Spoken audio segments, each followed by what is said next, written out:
నమస్తే. తెలంగాణ రాష్ట్రంలో రాజకీయ వేడి రగులుతుందనే చెప్పుకోవచ్చు. ఇక హరీష్ రావు నేను రాజీనామాకు సిద్ధం అంటూ గన్ పార్క్ వద్దకు వచ్చి తన యొక్క రాజీనామా పత్రాన్ని అయితే మీడియాకు అయితే ఇచ్చినటువంటి పరిస్థితి.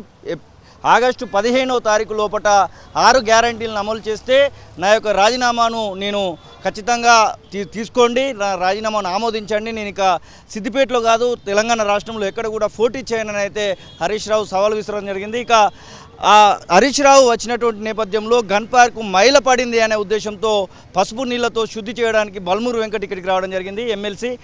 సార్, అసలు మీరు ఇక్కడికి రావాల్సినటువంటి అవసరం ఏమొచ్చింది? హరీష్ రావు కేవలం ఇక్కడ హరీష్ రావు రేవంత్ రెడ్డికి మధ్యలో జరుగుతున్నటువంటి ఇది వాదన, మీరు వచ్చి ఇక్కడ శుద్ధి చేయాల్సినటువంటి అవసరం ఏమొచ్చింది?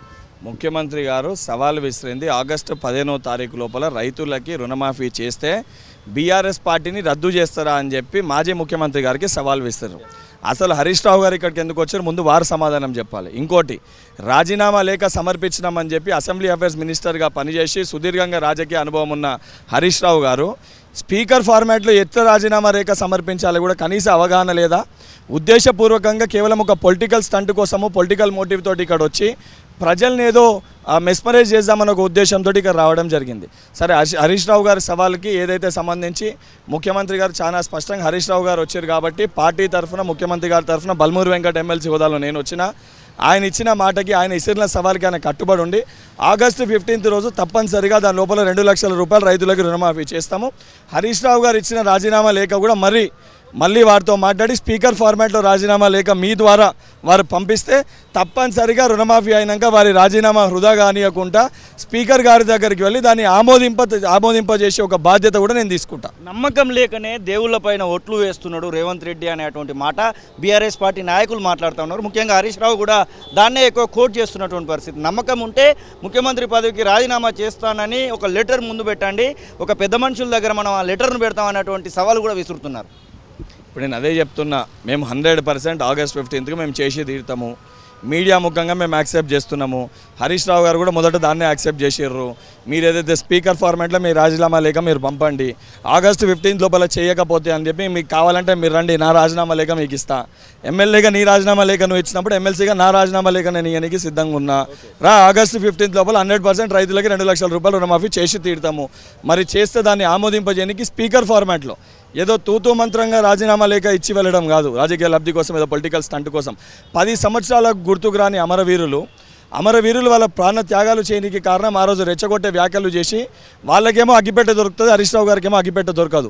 నీ కుటుంబంలో ఒక్కరు కూడా ఏ ఇబ్బంది జరగదు. 10 సంవత్సరాలుగా విద్యార్థులు నిరుద్యోగులు అనేక ఇబ్బందులు పడ్డారు. ఈరోజు ప్రజలు కోరుకునే విధంగా గౌరవ ముఖ్యమంత్రి గారు ప్రజా పరిపాలన అందిస్తున్నారు. 100 రోజుల్లో జీర్ణించుకోలేక గడిల పరిపాలన కావాలని చెప్పి గడిలో ఒక దొర వచ్చి ఈరోజు బయటికి వచ్చి ఆ దొరని మేము ప్రశ్నిస్తే దాంట్లో ఒక జీతగాన్లగిన బయటికి వచ్చి మాట్లాడుతారు. నిజంగా చిత్తశుద్ధి ఉంటే కల్వకుంట్ల చంద్రశేఖరరావు గారిని బయటికి రమ్మనండి. ఆగస్టు 15 లోపల తప్పనిసరిగా మేము రైతులకు రుణమాఫీ చేస్తే బీఆర్ఎస్ పార్టీని రద్దు చేస్తామని చెప్పి ఆయనని సవాల్ని స్వీకరించి బయటికి రమ్మని చెప్పండి. అప్పుడు మా ముఖ్యమంత్రి గారు స్పందిస్తారు. బస్సు యాత్రగా తిరుగుతున్నాడు కదా, బయటనే తిరుగుతూ ఉన్నాడు. మరి అక్కడ ఏమన్నా కాంగ్రెస్ పార్టీ శ్రేణులు అడిగేటువంటి ప్రయత్నం చేస్తున్నాయా బీఆర్ఎస్ పార్టీని రద్దు చేస్తాడేమో అనేటువంటి విషయంలో? అసలు బీఆర్ఎస్ పార్టీ మనుగడనే లేదు తెలంగాణలో. అందుకే ఏదో కనబడాలి, ఏదో స్టంట్ ఇవ్వాలనే ఉద్దేశంతో ఇటువంటి ఒక డ్రామాలు బీఆర్ఎస్ పార్టీ నాయకులు ఆడుతుర్రు. మేము ఇచ్చిన 6 గ్యారంటీలు 5 గ్యారంటీలు మేము అమలు చేసినాము. మిగతా కూడా 100% మేము చేసి తీరుతామని మా మాటకి మేము కట్టుబడి ఉన్నాము. కల్వకుంట్ల చంద్రశేఖరరావు గారు ముఖ్యమంత్రి ఉన్నప్పుడు ఇంటికొక ఉద్యోగం అని చెప్పారు ముఖ్యమంత్రి కాకముందు. అయినాక నేను ఎక్కడ చెప్పినా అసెంబ్లీ సాక్షిగానే మాట మార్చాడు. అటువంటి మాటలు మార్చే ప్రభుత్వం కాదు ఇది, ప్రజల ప్రభుత్వము. ప్రజలకు ఇచ్చిన ప్రతి హామీని అమలు చేసి తీరుతాము. ఆగస్టు 15 లోపల 100% రైతులకి 2 లక్షల రూపాయలు రుణమాఫీ చేసి తీరుతామని మా ముఖ్యమంత్రి గారు కూడా మాట ఇచ్చారు. 100% ఆ మాటకి కట్టుబడి ఉంటాం. ఇది మే 13వ తారీఖు వరకే ఈ వేడి కొనసాగుతుందా, లేదు అంటే మీరు ఇటు ఇంప్లిమెంటేషన్ చేసే వరకు, లేదు అంటే వాళ్ళు ఈ యొక్క రాజీనామాను ఆమోదించే వరకు, లేకపోతే ఈ ప్రజల సమస్యలపైన కొట్లాడే వరకు? ఎందుకంటే ప్రజలలో ఒక సందిగ్ధమైనటువంటి వాతావరణం కనబడుతూ ఉంది. ఈ ఎన్నికలు వచ్చినప్పుడు మాత్రమే రాజకీయ నాయకులు వస్తారన్నట్టు అధికార పక్షమైన ప్రతిపక్షమైన మీరు ఇంప్లిమెంటేషన్ చేస్తారని ఏం షూరిటీ ఇవ్వబోతున్నారు? ఇప్పుడు అది గత ప్రభుత్వం ఉన్నప్పుడు గడిలేక పరిపాలించి నాయకులు ప్రజలకి అందుబాటులో లేకుండే. తెలంగాణలో కాంగ్రెస్ ప్రభుత్వం అధికారంలోకి వచ్చినాక ప్రగతి భవన్ని ఏదైతే ముళ్ళ కంచెలు బద్దలు కొట్టి ప్రజాభవన్ అని చెప్పి మార్చి మంత్రులు కానీ శాసనసభ్యులు కానీ శాసన మండల సభ్యులు కానీ అధికారులందరూ అందుబాటులో ఉంటూ ప్రజల సమస్యల్ని పరిష్కరిస్తున్నాం. ఇది ప్రజా పరిపాలన అండ్ ప్రజలకు ఇచ్చిన గ్యారంటీని అమలు చేయడంలో మేము చిత్తశుద్ధితో ఉన్నాము. ఏ కళతోటి కాంక్షతోటి తెలంగాణ కావాలని తెలంగాణ ప్రతి తల్లి కలగన్నదో ఆ కళ నెరవేరాలని చెప్పి సోనియమ్మ తెలంగాణ రాష్ట్రాన్ని ఇచ్చిందో ఆ కళలు సాకారం చేస్తామని చెప్పి సోనియా గాంధీ గారు, రేవంత్ రెడ్డి గారు కేంద్ర రాష్ట్ర నాయకత్వంలో ఏవైతే హామీలు ఇచ్చినామో ప్రతి హామీని కూడా అమలు చేస్తాం. ఆ ప్రతి వాగ్దానాన్ని కూడా మేము కట్టుబడి ఉన్నాము.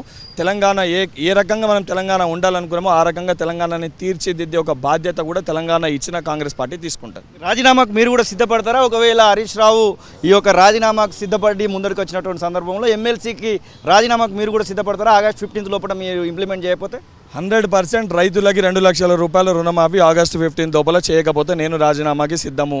హరీష్ రావు గారు వస్తే డైరెక్ట్ సవాల్ విసురుతున్నారు, రండి స్పీకర్ ఫార్మాట్లో నా రాజీనామా నేను శాసన మండలి చైర్మన్ గారికి నేను సమర్పిస్తా. మీరు అసెంబ్లీ స్పీకర్ గారికి కూడా ఏదైతే ఆగస్టు 15 లోపల రైతులకు 2 లక్షల రూపాయల రుణమాఫీ అయితే నేను కూడా చేసి తీరుతాను, మీరు కూడా స్పీకర్ గారికి సమర్పించండి. నేను కట్టుబడి ఉన్నాను ఆ మాట పైన. ఇది బల్మూరు వెంకట్ చెప్తున్నటువంటి ఖచ్చితంగా తెలంగాణ రాష్ట్రంలో ఉన్నటువంటి ప్రజలకు సేవ చేయడానికి మాత్రమే కాంగ్రెస్ పార్టీ అధికారంలోకి వచ్చిందనేటువంటి భావన అయితే వారు చెప్తున్నటువంటి పరిస్థితి. హరీష్ రావు రాజీనామాకు ప్రతి సమాధానంగా నా యొక్క రాజీనామాను కూడా నేను చేయడానికి సిద్ధంగా ఉన్నానంటూ ఎమ్మెల్సీ బల్మూరు వెంకట్ అయితే చెప్తున్నటువంటి పరిస్థితి. కెమెరా పర్సన్ సతీష్తో కలిసి శ్రీనివాస్ తొలివెలుగు, గన్ పార్క్, హైదరాబాద్.